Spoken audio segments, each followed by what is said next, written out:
Shalom, buenas tardes a todos, bienvenidos a una nueva charla. Shalom, Gaby, Debbie, Noris, Diego, Ángel, Lina, Claudio, Ale, Meli, Johnny, bienvenidos a todos. Vamos a seguir hablando acerca de este cuestionamiento a esta doctrina infernal. El Sheol como el sepulcro y como el infierno.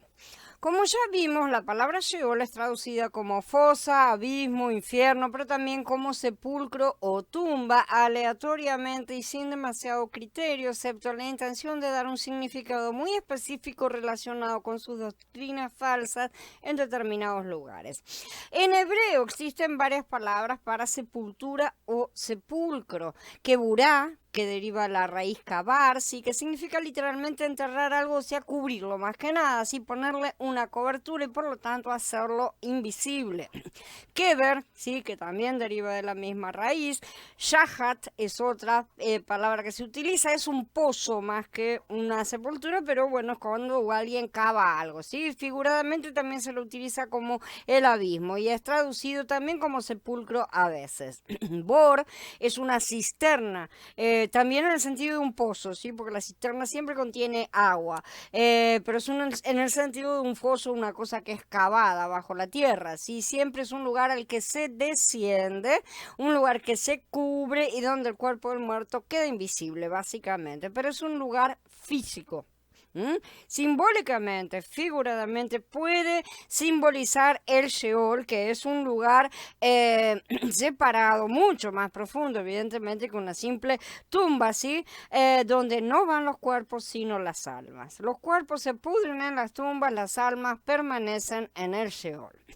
Pero a pesar de tener las palabras específicas para sepulcro, muchos traductores insisten en traducir Sheol de esta manera, repito, en muchos casos y nada más, en algunos casos y nada más, o sea, aleatoriamente. Consultemos los pasajes en los que la palabra se traduce sepulcro, en algunas versiones, por supuesto, no en todas, porque todo varía, y sustituyámosla por la palabra original Sheol y se verá que el significado se conserva mucho mejor. Por ejemplo, en Bereshit 37 dice, Jacob rasgó sus ropas y puso un saco y cubrió sus lomos y estuvo de luto por su hijo muchos días. Y todos sus hijos y todas sus hijas se levantaron para consolarlo, pero él no quiso ser consolado y dijo, porque yo descenderé al sepulcro, dice la versión, pero lo mejor es yo descenderé al Sheol, a mi hijo llorando. Así lloró su padre por él. Él no fue al sepulcro, literalmente, no fue a abrir la tumba de su hijo, ¿no es cierto? Él estaba hablando de que descendería al Seol cuando él también muriera, no que se iban a encontrar juntitos en un mismo sepulcro. Él hablaba del reino de los muertos donde Jacob supuso que había ido su hijo en aquel momento, sí, al que deseaba ir. En Bereshit 42 dice, él dijo, mi hijo no descenderá contigo porque su hermano ha muerto. Ahora estaba hablando de Benjamín, ¿no es cierto? Y él se ha quedado solo. Si le sobreviene alguna desgracia en el camino en donde vayan, harán descender mis canas con dolor al sepulcro. Nuevamente, acá tiene que ser Sheol la palabra, ¿no es cierto? Sucederá que cuando vea que el muchacho no está con nosotros, morirá, y tus siervos harán descender las canas de tu siervo, nuestro padre, con dolor al sepulcro. En verdad, esas canas van a descender al Sheol, ¿sí? Las canas van a descender con dolor al Sheol. El sepulcro, literal, puede estar referido aquí porque al final de cuentas ambos están relacionados, ¿no es cierto?, entre sí por la muerte, tanto la muerte del cuerpo como a dónde va a parar el alma, ¿no es cierto?, que no es un estado de muerte literal en ese momento y todavía se está todo para ver qué es lo que pasa hasta el final. Pero si Sheol no hubiera sido traducido, cualquier lector habría entendido exactamente el significado intencional original. Es siempre mejor dejar la intención original del autor, porque a nosotros lo que nos interesa es el mensaje que los autores han tratado de enviarnos y no el que los traductores pretenden imponer. Yahweh mata y él da vida, él hace descender al sepulcro, al Sheol, ¿sí? Y hace subir. Dice esto en Shemuel Aleph en el capítulo 2. En Melahín Aleph, tú pues harás conforme a tu sabiduría, no dejarás descender sus canas al sepulcro, o sea, al Sheol en paz. Como la nube se desvanece y se va, así el que desciende al sepulcro, o sea, al Sheol, no subirá.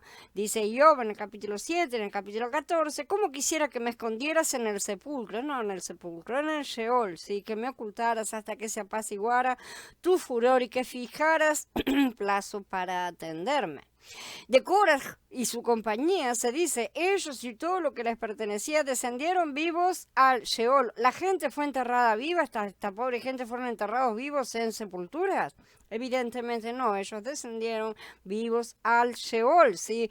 Y la tierra los cubrió y perecieron de entre la congregación. Esto está en Bamidbar 16. En Job 17 otra vez dice, si tengo que esperar el sepulcro como mi casa, el Sheol, no el sepulcro, y hacer mi cama en las tinieblas, descenderán al sepulcro, dice, pregunta Job. La sequía y el calor arrebatan las aguas de la nieve, así también el sepulcro a los pecadores. No es el sepulcro el que arrebata a los pecadores, sino que es el Sheol. Pero ahora no lo absolverás, pues hombre sabio eres y sabes cómo debes hacer con él, y harás descender sus canas con sangre al sepulcro, no, al Sheol. Este es David dándole órdenes a Shlomo acerca de un asunto pendiente. Son muchas las citas. Yo les dejo una lista para que verifique cada uno y haga una revisión, ¿no es cierto?, de que no es necesario que me pongan sepultura. A veces cuando la palabra es Sheol, en hebreo no significa Sheol, la palabra para sepultura, como vimos, son otras palabras, por lo tanto, cuando están diciéndome Sheol, me están diciendo Sheol. Entendemos lo que es el Sheol, en grosso modo, aunque más no sea, ¿no es cierto? Y sabemos perfectamente que no se corresponde con ese pedazo de tierra donde vamos a sepultar a los muertos. Entonces, no necesitamos tener estas malas traducciones que nos van a estar alterando la forma de pensar. Ahora vamos a ver el Sheol como el infierno. Y la primera vez que la palabra infierno se encuentra traducida en las escrituras, y ya decimos, no es en todas las versiones, pero en las que sí lo usan, es en Devarim 32, porque un fuego se ha encendido en mi ira y ha quemado hasta el fondo del infierno, o sea, hasta el fondo del Sheol. Ha consumido la tierra y su producto ha devorado hasta la base de las colinas. Acá es la primera vez que en la lectura cronológica de las escrituras, ¿no es cierto?, que aparece esta palabra. Entonces, Yahweh explica en qué consiste su ira. Les echaré encima desgracias, usaré mis flechas contra ellos, hambre agotadora, plaga devastadora, pestilencia mortal y bestia colmilluda soltaré contra ellos, con serpientes venenosas por la tierra. La espada sembrará muerte afuera y el terror adentro, el joven y la muchacha por igual, al lactante así como al anciano. Esto nos parece muy post-mortem, ¿no es cierto? Entonces el infierno más bajo está en la tierra y sus tormentos consisten en los dolores que son solo posibles en esta vida. Hambre, dientes de bestias, veneno de serpiente, pestilencia, o sea, pestes, enfermedades, espada, etc. Y no solo los verdaderos infractores deben sufrirlo, sino que incluso los lactantes deben verse envueltos en la calamidad. Esto no parece nada con la idea que quieren transmitir algunos. Si la palabra denota tormento sin fin, entonces Yahweh establece la condenación infantil. Lo está diciendo acá, ¿sí? Porque este infierno van el que amamanta y el hombre de canas, uno al lado del otro. La dispersión y destrucción de los israelitas en este mundo es el significado del fuego en el infierno más bajo, ¿sí? Como cualquier lector puede ver al consultar cuidadosamente el capítulo que contiene esta primera instancia del uso de la palabra. Nunca se olviden de leer todo el contexto, porque un texto fuera de contexto es un pretexto, simple y sencillamente. Y estos individuos saben cómo utilizarlos y lo han utilizado para manipularnos. Similar a esto son las enseñanzas, donde quiera que aparezca la palabra en el Tanaj. Por ejemplo, no dejarás mi alma en el infierno, ni permitirás que tu santo vea corrupción, dice el Mismor 16. Aquí la corrupción se coloca en paralelo con el Sheol o la muerte, ¿sí? Aunque cavasen hasta el infierno, las palabras son siempre Sheol en los originales, ¿sí? Aunque cavasen hasta el infierno, de allí los tomará mi mano, que suban al cielo, de allí los haré descender, dice Amós. Si subo al cielo, allí estás tú. Si hago mi cama en el infierno, he aquí tú estás allí. Entonces, al final de cuentas, nosotros tenemos todas estas cosas que no pueden ser traducidas como un infierno de fuego. No con el concepto de infierno que después vienen y te dicen, esto es el infierno, arder eternamente, ¿no es cierto?, en un lago de fuego y todo lo demás. Y entonces estamos ardiendo en un lago de fuego y la muerte es una cosa que es contraria al Padre por completo. ¿Cómo es que él puede estar en el Sheol, no es cierto? Es tan alto como el cielo, ¿qué puedes hacer? Más profundo que el infierno, o que el Sheol, ¿sí? ¿Qué puedes saber? Dice yo. Todas estas veces ha sido traducido como infierno, y muchas más, por supuesto. El cielo y las profundidades de la tierra se colocan aquí en oposición. ¿Sí? Siempre se están contraponiendo para representar altura y profundidad. Ninguno de los que usan la palabra en el Tanaj nunca pensó en un lugar de tormento después de la muerte. Lo que se está haciendo la comparación es que es lo más alto y lo más bajo, justamente. Si la palabra significa un lugar de castigo sin fin, entonces David era un monstruo que deseó el infierno para muchos, que la muerte se apodere de ellos y desciendan rápido al Sheol.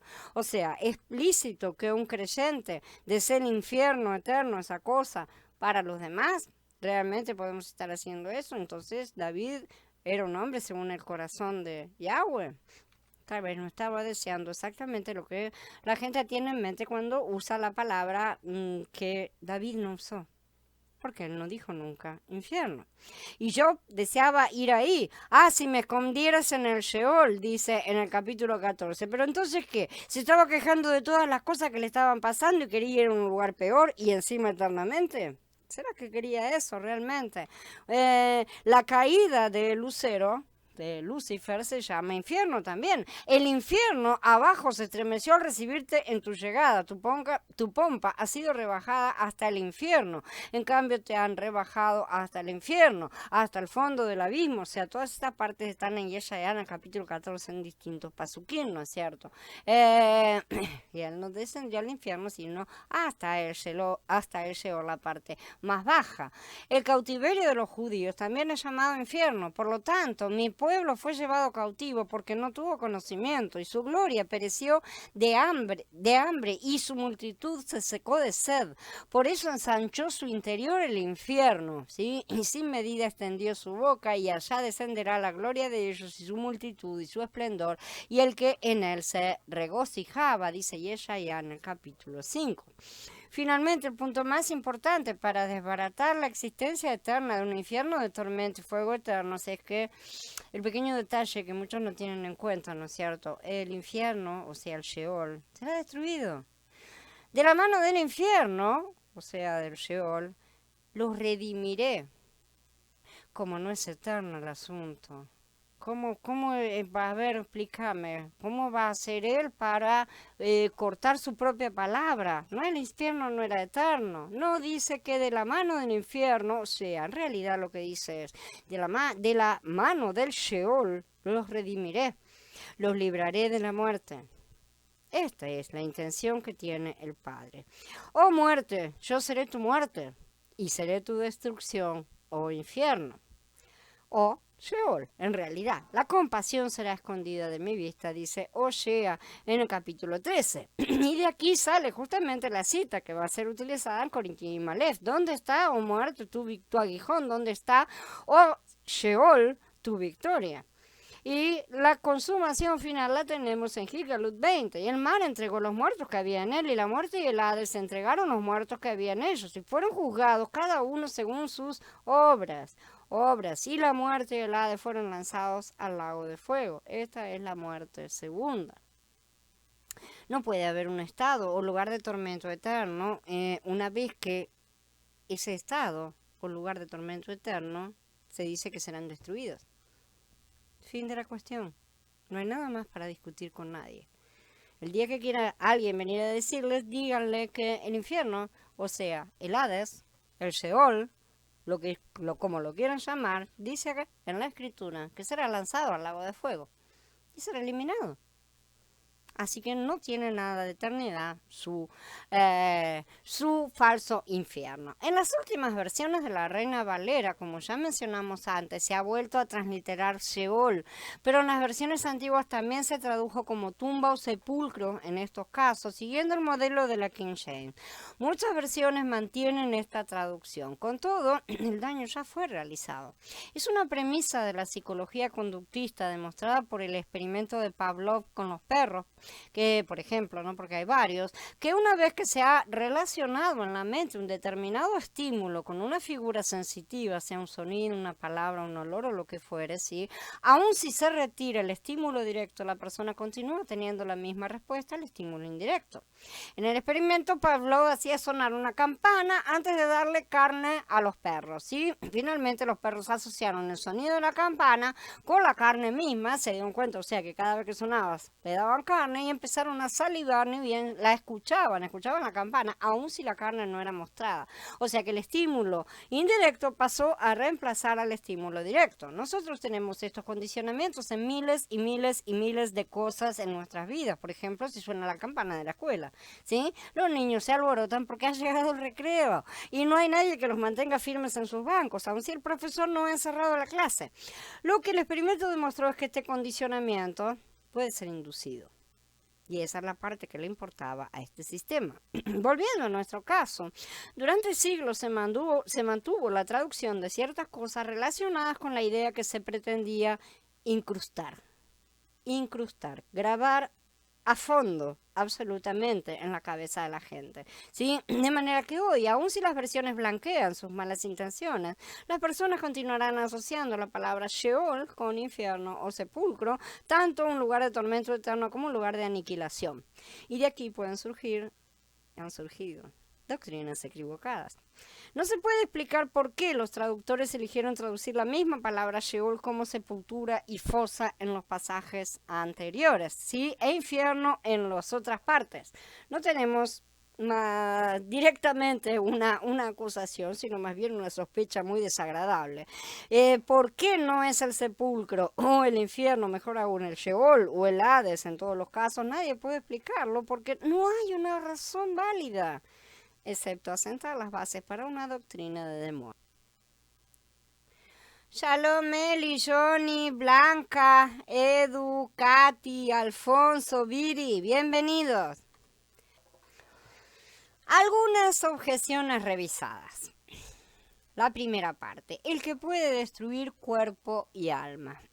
Si bien toda esta información histórica y etimológica es muy útil, sabemos que esto va a plantear muchas preguntas que no se pueden abordar completamente en una charla tan breve, porque a pesar de lo incontestable de argumentos tan simples, directos y escriturales como el que acabamos de mencionar, que el infierno será destruido, muchos insisten en mantenerse apegados a sus doctrinas de muerte, y a pesar de que te dicen, no, acá va a estar destruido, dice, ¿y qué pasa con aquello otro? Va a ser destruido también.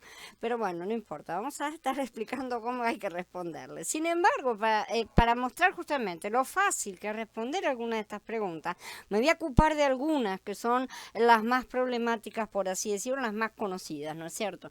No teman a los que matan al cuerpo, pero no pueden matar la vida. Más bien témanle a aquel que puede destruir tanto la vida como el cuerpo en la gehenna, dice nuestro Adón en Matías, en el capítulo 10. Esto nos suena como un incendio en un basurero de la ciudad, me van a decir unos cuantos, ¿no es cierto? Al leer algunos de estos pasajes no puedo dejar de enfatizar el hecho de que Yahshua no pronunció estas palabras en el bar local, en el bar de la esquina o en casa de incrédulos. No se fue a Roma, no se fue a Babel, no se fue a Atenas a declarar ninguna de estas cosas, no, él fue a sus propios discípulos, era a ellos a quienes estaba dirigiendo. Ahí así es como tenemos que ver este contexto. Él no estaba hablando con personas de afuera, con extranjeros, con nadie que no estuviera absolutamente familiarizado con las costumbres locales. Pero cuando los entreguen, no se preocupen de cómo o qué hablarán, porque se les dará en aquella hora lo que deben decir, porque no son ustedes los que hablarán, sino el Ruach de su Padre que hablará en ustedes. El hermano entregará a muerte a su hermano y el padre a su hijo. Se levantarán los hijos contra los padres y los harán morir, y todos los aborrecerán por causa de mi nombre. Pero el que persevere hasta el fin, éste se salvará. Y cuando los persigan en una ciudad, huyan a la otra. Porque en verdad les digo que de ningún modo acabarán de recorrer todas las ciudades de Israel antes de que venga el Hijo del Hombre. El discípulo no es más que su maestro, ni el sirviente más que su amo. Le basta al discípulo ser como su maestro y al sirviente como su amo. Si el padre de familia le llamaron Baal Zebul, ¿cuánto más lo harán con los de su casa? Así que no les teman, porque no hay nada encubierto que no será revelado, ni oculto que no será conocido. Lo que les digo en privado, díganlo en público, y los que oyen al oído, proclámenlo desde las azoteas. No teman a los que matan al cuerpo, pero no pueden matar a la vida. Más bien témanle a aquel que puede destruir tanto la vida como el cuerpo en la gehenna. ¿Acaso no se venden 2 pajaritos por un cuarto? Con todo, ni uno de ellos cae a tierra sin el consentimiento del Padre de ustedes, porque aún sus cabellos están todos contados. Así que no teman, más valen ustedes que muchos pajaritos. Por lo tanto, a todo el que me reconozca delante de la gente, yo también lo reconoceré delante de mi Padre que está en el cielo. Y a cualquiera que me niegue delante de la gente, yo también lo negaré delante de mi Padre que está en el cielo. No piensen que he venido a traer la paz a la tierra. No he venido a traer paz sino espada, porque he venido a poner en disensión al hombre contra su padre, a la hija contra su madre y a la nuera contra su suegra. Y los enemigos de un hombre serán los de su propia casa. El que ama a padre o a madre más que a mí, no es digno de mí. Ni el que ama a hijo o hija más que a mí, no es digno de mí. El que no toma su madero y sigue en pos de mí, no es digno de mí. El que halla su vida, la perderá, y el que pierde su vida por mi causa, la hallará. El que los recibe a ustedes, a mí me recibe, y el que me recibe a mí, recibe al que me envió.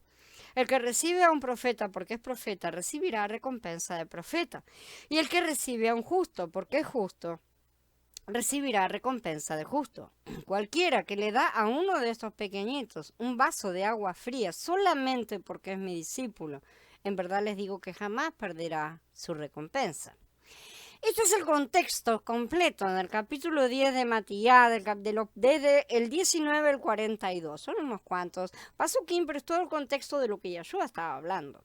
En este caso, él estaba advirtiendo tanto de las consecuencias del pecado en la tierra, por ejemplo, la destrucción de Jerusalén en el 70, como iba a suceder, como de las consecuencias en la era venidera, todo eso como iba a aplicar, ¿no es cierto? En la cual todavía estamos, les recuerdo a todos, estamos en esa era venidera de la cual Yahshua todavía estaba en la anterior, y que ha mantenido en buena medida esta espada divisora, como sabemos.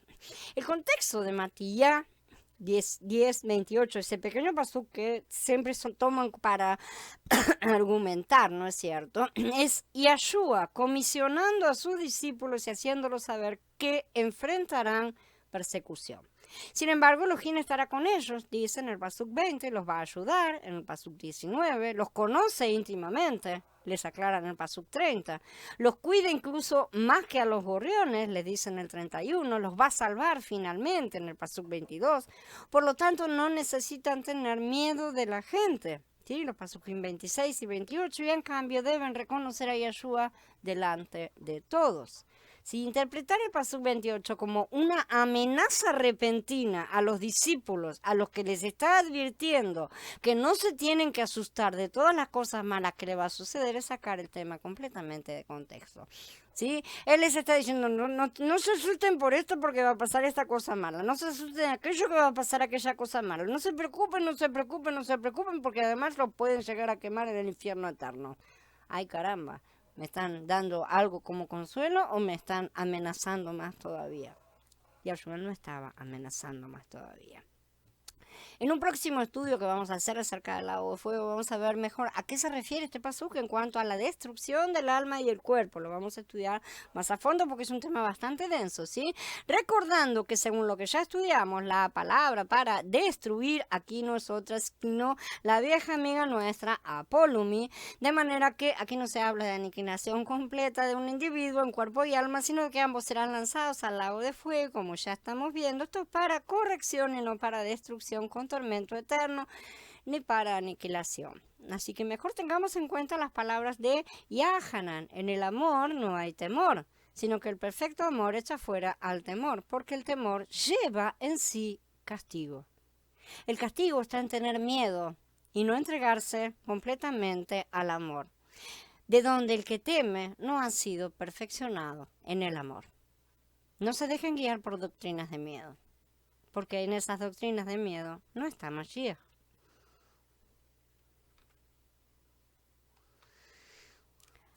Algunas objeciones revisadas, segunda parte. El fuego inextinguible. Si tu mano te hace tropezar, córtatela. Te conviene más entrar manco a la vida que teniendo dos manos, ir a la ajena, al fuego inextinguible, donde su gusano no muere y el fuego no se apaga. Si tu pie te hace tropezar, córtatelo. Te conviene más entrar cojo a la vida que teniendo dos pies, ser echado a la ajena, donde su gusano no muere y el fuego no se apaga. Y si tu ojo te hace tropezar, sácalo. Mejor te es entrar con un solo ojo al reino de Elohim que teniendo dos ojos ser echado a la ajena, donde su gusano no muere y el fuego no se apaga, porque todos serán salados para el fuego, dice Mordejai en el capítulo 9. Los fuegos físicos de la ajena se han apagado hace mucho tiempo, es un resto de un basurero en el cual ya no arde nada, ¿sí? Literalmente, físicamente. Por lo tanto, los teólogos concluyen que estos fuegos deben referirse a cosas espirituales, ¿sí? La frase fuego inextinguible es pur to asbeston en griego, donde asbestos es una palabra compuesta de la partícula negativa a, ¿sí? Y svenumi, que significa apagar, lo cual quiere decir que no se apaga, ¿sí? No apagar y justamente inextinguible, pero no eterno. Llevar las cosas a parecer, que parecen a nuestros ojos durar mucho tiempo, a una condición de eternidad, parece ser ya una costumbre cierta, bastante enfermiza, ¿no es cierto?, de ciertos eruditos. La frase fuego que no se apaga utiliza precisamente esta raíz y es pur o svenutai. Justamente ahí lo que está diciendo la traducción en algunas versiones están correctamente traducidas de manera diferente porque la expresión es levemente diferente. Otras escrituras que han sido traducidas como fuego inextinguible son, por ejemplo, en Matías 3, tiene su aventador en la mano y limpiará su era, recogerá su trigo en el granero y quemará la paja en el fuego inextinguible, ¿no es cierto? Esto es lo que estaba diciendo Yahana el inmersor. Aquellos que creen en estas escrituras, se refieren al llamado juicio final cuando el pecador es arrojado al infierno, deben leer estas escrituras con mucho cuidado y observar lo siguiente. En las dos últimas referencias, aquellos a quienes se dirigen no eran pecadores en el sentido creyente normal, ¿no es cierto? O sea, las palabras fueron dichas por Yahanan a los líderes religiosos de su época. Él no estaba hablando con la masa, por así decir. En ninguna de las menciones ni siquiera insinúa un tormento eterno. No habla para nada de tormento eterno. Ahí la agrandan los demás y la agrandan los demás. Estos parecen como los periodistas, ¿no es cierto? Que enseguida inflan las cosas. No sirve estar agrandando las cosas para vender más. Se refiere en forma parabólica a la recolección del trigo y la quema de la paja. La paja es parte de un tallo de trigo, pero no toda la parte. Al referirse al fuego inextinguible, también está hablando de un bautismo del Ruach HaKodesh y fuego, porque también se está hablando de eso acá. La referencia a Mordejai se refiere a personas que usan el nombre de Yahshua, pero no siguen a los discípulos. Una vez más, no está hablando de pecadores callejeros, ni de romanos, ni de paganos, ni de ningún otro tipo de personas que no fueran aquellos que conocen y usan su nombre. Por cierto, y acá hago un paréntesis para los que ignorantemente levantan sermones, y los hemos escuchado, y estoy seguro que ustedes también, acerca de un Yahshua con un gran abanico, una especie de ventilador en la mano, apurando el fuego, acelerándolo. Sepan que la palabra pésimamente traducida como aventador es ptuon, ¿sí? En griego, misre en hebreo, y debería traducirse como horquilla. y que sí saben algo de en cuanto a lo que sea agricultura, ¿no es cierto? Es un instrumento que tiene puntas, es como una especie de tenedor gigante, por así decir, con el cual se lanzan al aire los manojos de cosecha para separar el tamo de las semillas. Y así aparecen, y irme ya de forma clara, los esparciré como con un aventador por los asentamientos de la tierra. Es para esparcir justamente y no para apurar el fuego, ¿no es cierto? El aventador que se utiliza en muchos lugares de Latinoamérica como sinónimo de ventilador o de abanico o de lo que sea para producir aire no tiene nada que ver con esta palabra en las escrituras. Entonces, Yahshua va a tomar su horquilla, esto es una metáfora, obviamente, y va a limpiar la era, es decir, va a separar la paja del trigo, que es lo que hacía cualquier agricultor y ellos entendieron perfectamente lo que esto quería decir. Entonces guardará el trigo en su granero y quemará la paja. ¿Qué nos recuerda esto? A ver, por supuesto, la parábola de la cizaña y el trigo. Para empezar, dejen crecer a ambos hasta la cosecha. Cuando llegue el tiempo de la cosecha, yo diría a los cosechadores, recojan primero la cizaña y átenla en manojos para quemarla, pero reúnan el trigo en mi granero, dice Matías en el capítulo 13, ¿no es cierto? ¿Y esto cuándo va a suceder?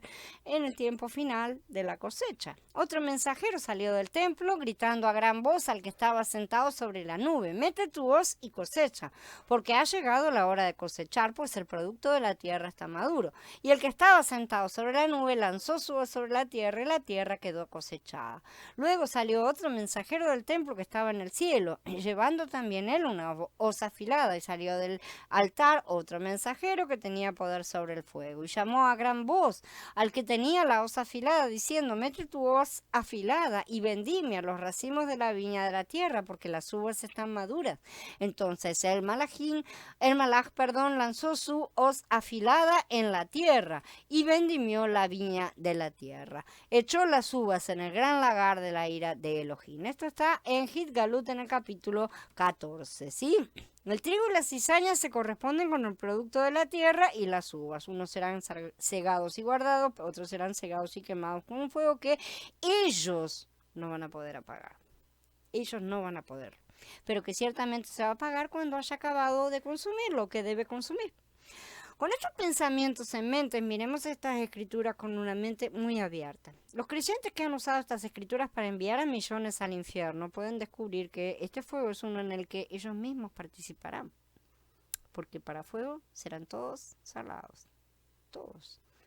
Después de todo justo, después de que Yahshua asista esto, ¿no es cierto? Él está agregando, primero da toda esta explicación y ahí él agrega esto, todos serán salados con el fuego, ¿no es cierto? Después de que él usa, ¿no es cierto? Esa predicación que tanto aman, ¿no es cierto? Los predicadores, que dice el gusano que no muere, el fuego no se apaga, ¿no es cierto? Que es una cosa que aparece una sola vez y no tres, en realidad. Las dos primeras veces han sido insertadas, en la mayoría de los manuscritos no aparece, solo una. Pero de cualquier manera, con la repetición de los pastores tremendistas, vale también, ¿no es cierto?, para repetirlo. Uno de los principales problemas relacionados con este pasaje, con estos pasajes, es el hecho de que la gente ve este fuego como un fuego eterno.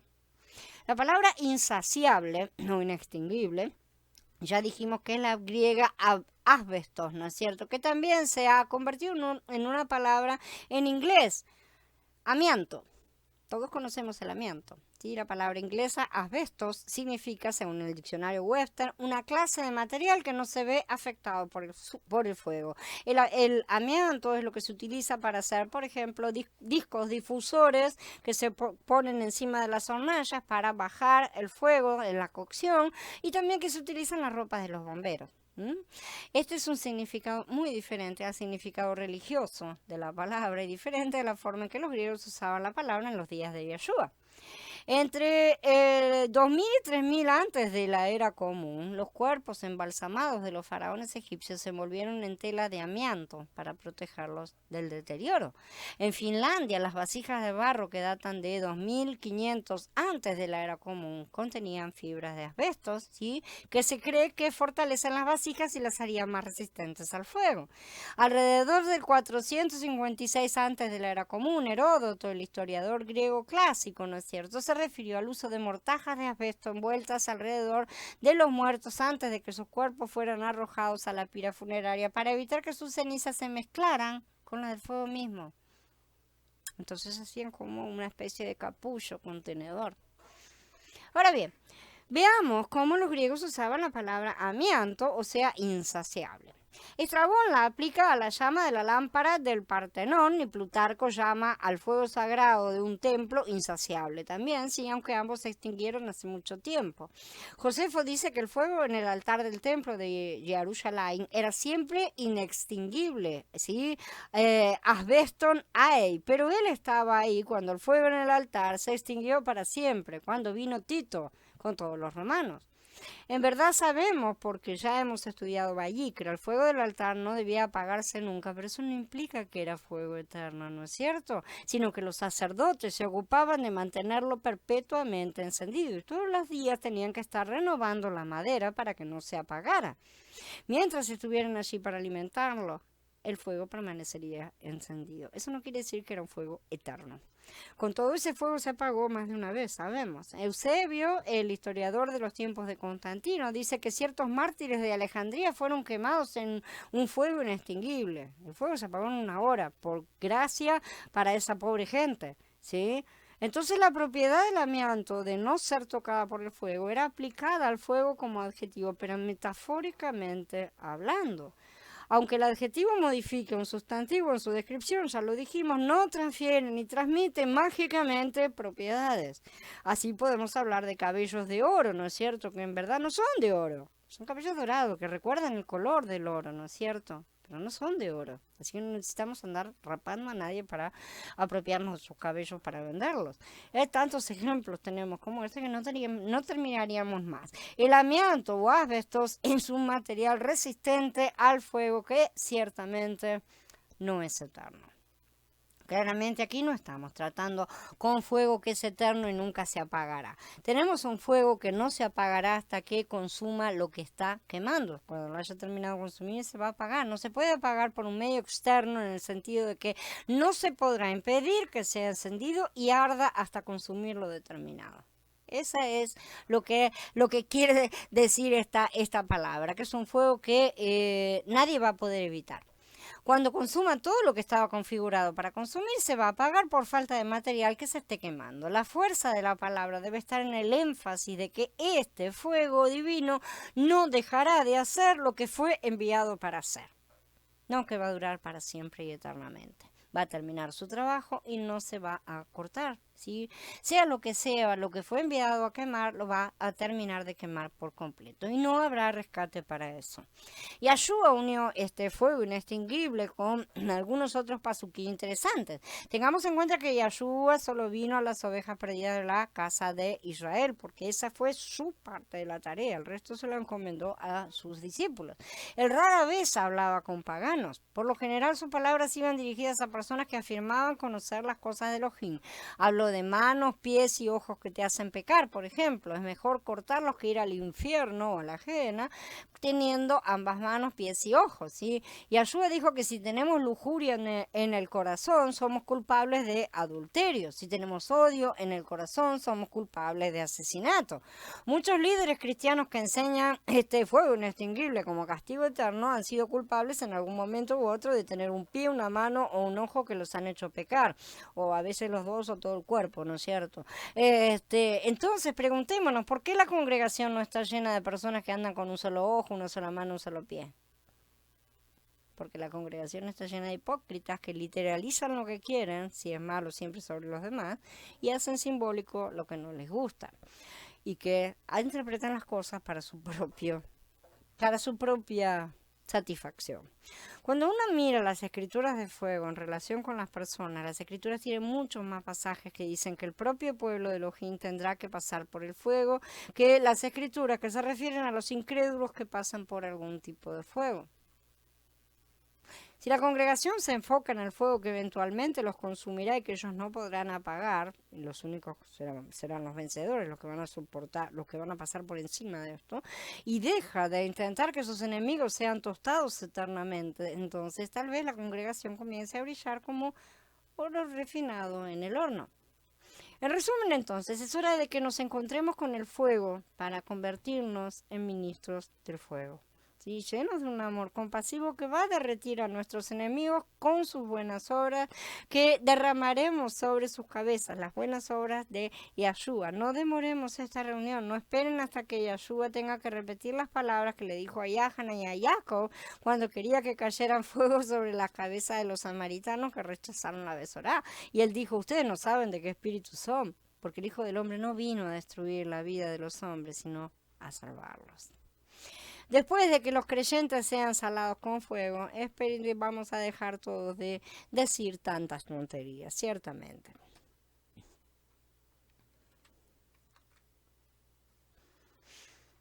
Algunas objeciones revisadas, tercera parte. ¡Ay de ti! El reino de Elohim se ha acercado a ustedes, pero en cualquier ciudad donde entren y no los reciban, salgan a sus calles y digan, hasta el polvo de su ciudad que se ha pegado a nuestros pies lo sacudimos contra ustedes, pero sepan esto, que el reino de Elohim se ha acercado. Les digo que aquel día será más tolerable para Sodoma que para aquella ciudad. ¡Ay de ti, Corazín! ¡Ay de ti, Betsaida! Porque si en Tiro y en Sidón se hubieran hecho los milagros que han sido hechos en ustedes, ya hace tiempo se habrían arrepentido en luto y ceniza. Por tanto les digo que en el día del juicio será más tolerable para Tiro y para Sidón que para ustedes. Y tú, Cafarnaúm, que hasta los cielos eres levantada, hasta el infierno, o sea, hasta el Hades, literalmente, serás abatida. Esto está en Lucas, en el capítulo 10. Esta porción de la escritura revelará cuán distorsionadas se vuelven las escrituras cuando los literalistas se niegan a reconocer que el idioma hebreo es rico y está lleno de expresiones idiomáticas. También revela algunas diferencias importantes entre los juicios de Elohim y gran parte del concepto de juicio de las congregaciones modernas. Cuando me refiero al idioma hebreo, quiero que se entienda que aunque a nosotros nos hayan llegado los escritos en griego, las personas que estaban hablando, escribiendo y todo lo demás tenían mente hebrea. Casi todas las traducciones han corregido otras traducciones, ¿no es cierto? Y ahora escriben Hades, como ya dijimos, el mal ya fue hecho de cualquier manera porque ya fue incrustado. Y por aquí sí lo han eliminado, ¿no es cierto? En algunos lugares, ya que en muchos otros no. Esa es la pregunta que tenemos. Es que obviamente hay un problema aquí si uno toma este pasaje literalmente. ¿Cuándo estuvo una ciudad entera, que Cafarnaúm en este caso, en un cielo literalmente? Porque acá dice que ha sido él levantada hasta los cielos. Entonces no estuvo nunca y tampoco lo estará nunca en el infierno de nuestros teólogos modernos. Pero que Cafarnaúm experimentó el cielo y también experimentó el significado de la palabra griega Hades. Que Cafarnaúm significa pueblo de Nahum. El libro de Nahum es un breve libro profético que contiene una fuerte profecía contra la ciudad de Nínive, la capital de Asiria. Él profetizó su completa destrucción. Que Cafarnaúm fue abandonada en la invasión islámica en el 638 de la era común, bien pasado. Nadie sabía la ubicación exacta de la ciudad hasta que se excavó el Tel Hum en 1968. Quedó completamente perdida. ¿De qué manera estuvo Cafarnaúm alguna vez en el cielo? Necesitamos mirar una concordancia y estudiar todas las referencias bíblicas relacionadas con Cafarnaúm para que nos traiga un gran entendimiento, aunque lo haremos aquí de manera rápida y superficial. Si recuerdan, después de su tentación en el desierto, Yahshua fue a Galilea. La primera ciudad, o al menos una de las primeras, que visitó fue Cafarnaúm justamente. Antes de entrar a la ciudad, predicó fuera de la misma. Muchas personas de lugares tan lejanos como Sidón y Tiro vinieron a escucharlo. Sidón y Tiro no eran parte de Israel, eran ciudades paganas. Visitar Cafarnaúm fue un cumplimiento de Yeshayá, de una profecía que estaba declarando una luz para los gentiles. Porque si fuera a haber algún amanecer para ese país que está en estrechez, solamente el rey anterior habría traído humillación a la tierra de Zebulún y la tierra de Naftalí, mientras que el último habría traído honor al camino del mar, al otro lado del Jardín, al Galil de las naciones. El pueblo que andaba en tinieblas ha visto una luz brillante. A los que habitaban en una tierra muy sombría, la luz les ha resplandecido. Y Matías dice, dejando Nazaret, fue y habitó en Cafarnaúm, justamente, y habla de Yahshua, ¿no? Ciudad marítima en la región de Zebulún y Neftalí. De manera que se cumplió lo dicho por medio del profeta Yeshaya cuando dijo, tierra de Zebulún, tierra de Naftalí, camino del mar, al otro lado del Jardín, el Galil de los gentiles, el pueblo que moraba en tinieblas, vio una gran luz, y a los que moraban en la región de sombra mortal, una luz los iluminó. Fue aquí donde Yahshua empezó a predicar el reino de Elohim. Sí, fue aquí donde curó al siervo del centurión, un no judío, y dijo de él, no he encontrado una fe tan grande ni siquiera en Israel. Fue aquí donde Yahshua dijo, pero los hijos del reino serán arrojados a las tinieblas de afuera, y habrá llanto y crujir de dientes. Fue aquí donde vivió Kefá también. Sí, fue aquí donde predicó los principios del reino, nuestro Adón. Fue aquí donde los demonios declararon en público quién era Yahshua, y él los expulsó. Siendo el hogar del apóstol Kefá, quien aparentemente tenía una casa grande, Yahshua pasó mucho tiempo en esta ciudad. Fue en esta ciudad donde se pronunciaron muchas de las cosas que hizo Yahshua, la palabra que habló y que están registradas en nuestras escrituras. Fue aquí donde los discípulos disputaron entre ellos quién era el más grande. Fue aquí también donde resucitó a los muertos, como dice Lucas en el capítulo 7. Es demasiado difícil ver que Cafarnaúm fue de hecho una ciudad muy privilegiada, muy honrada y exaltada, ni más lejos, y una ciudad en la que el reino mismo de Elohim en la tierra no solo fue declarado, sino manifestado, porque los pies de Yahshua pisaron esa ciudad. Qué glorioso privilegio. Tantos milagros y señales y maravillas fueron hechas en estas ciudades que se puede afirmar que estuvieron en el cielo, aún sin ser elevados a algún lugar con calles doradas a millones de kilómetros de distancia.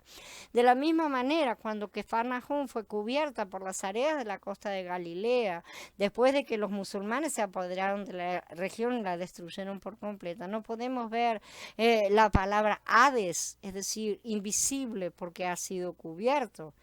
Ha sido olvidada y ha sido abandonada, que describe perfectamente la condición de Cafarnaúm después del 638.